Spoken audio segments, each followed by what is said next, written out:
नमस्कार, मी शिवानी सोनार. म्हणजे झी मराठीवरील तारिणी या मालिकेतील तुमची सगळ्यांची लाडकी तारिणी. मला सगळ्यात पहिल्यांदा तुमचे खूप खूप आभार मानायचे आहेत, कारण खूप कमी दिवसात तारिणीने तुमच्या सगळ्यांच्या मनात एक स्थान निर्माण केले.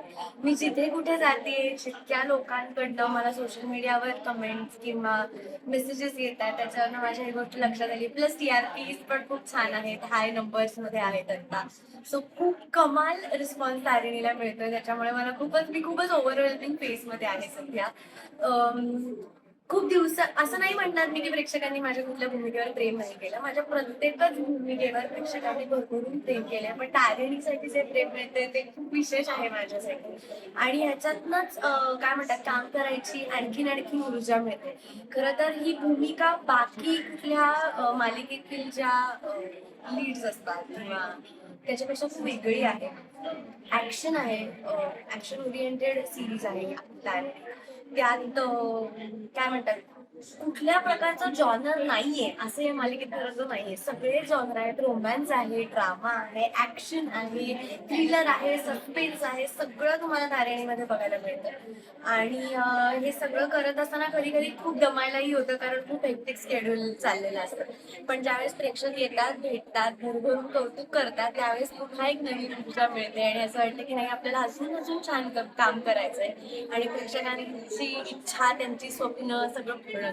नक्की शिवानी, लग्नानंतर तुझी ही पहिली मालिका आहे आणि ऍक्शन वगैरे सगळंच या मालिकेमध्ये पाहायला मिळतंय. स्पेशली अहोंची काही प्रतिक्रिया येते हे बघून? अहोंची प्रतिक्रिया म्हणजे कधी कधी अशी असते की अहो जसं जमेल तसं एपिसोड्स बघतात आणि त्यांना खूप मजा येते. माझ्या सासरी माझी मालिका खूप रिगरसली फॉलो केली जाते.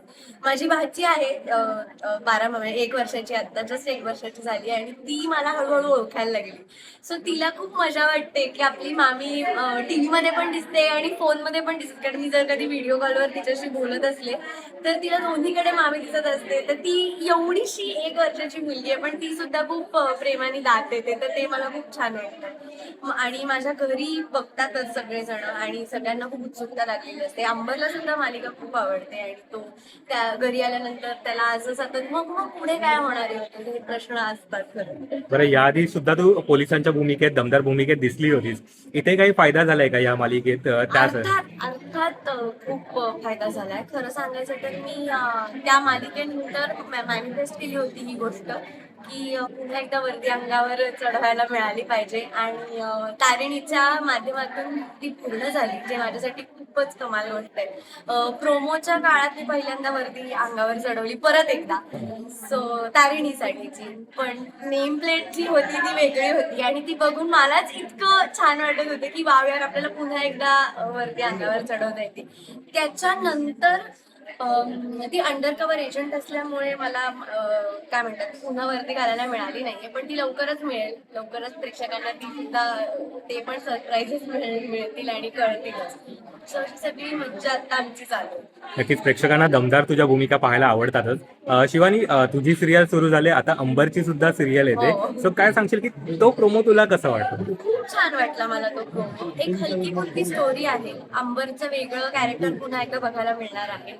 आणि सगळ्यात महत्वाचं म्हणजे योगिता आणि त्याची पेअर मला खूप छान वाटली. त्याच्यामुळे सुद्धा मला मजेशीर वाटतंय की एक फ्रेश पेअर आहे, वेगळी पेअर आहे, गोष्ट खूप चांगली आहे, प्रोडक्शन हाऊस छान आहे, आयरिसचा शो आहे त्याच्यामुळे, आणि जयंत पवार त्यांचे डिरेक्टर असतात. सो ओव्हरऑल त्यांची ही टीम खूप छान जुळून आली आहे. त्याच्यामुळे मी सुद्धा खूप एक्सायटेड आहे त्याचा नवीन शो बघण्यासाठी. बरं शिवानी, सोशल मीडियावरती तू ऍक्टिव्ह असतेस आणि तू बघितले सुद्धा असेल की तुझी स्टोरी सुद्धा बनलेली आहे की बिग बॉसच्या घरी जाणार असं बोलतात. काय खरं आहे? खरं आता तरी हेच आहे की माझी मालिका सुरू आहे आणि त्याच्यामुळे आता ह्या सीझन मध्ये तर 100% मी दिसणार नाहीये. नंतरच मला माहित नाही, पण मला फार मजा वाटते हे बघून की जे आपल्याकडे स्टोरीज होतात आणि प्रेक्षक एक्सायटेड होतात की अरे ही खरंच येणार आहे का, पण तिची तर मालिका चालू आहे, मग ती कशी येईल. आणि मग आपल्याला त्यांचे रिस्पॉन्सेस आपोआप कळतात की काही जणांची इच्छा आहे की आपण जावं बिग बॉस मध्ये, काही जणांची इच्छा असते की आपण नाही जायला पाहिजे बिग बॉस मध्ये. ही जरा मजेशीर गोष्ट असते, पण आता इतक्यात तरी मी नाही जायला.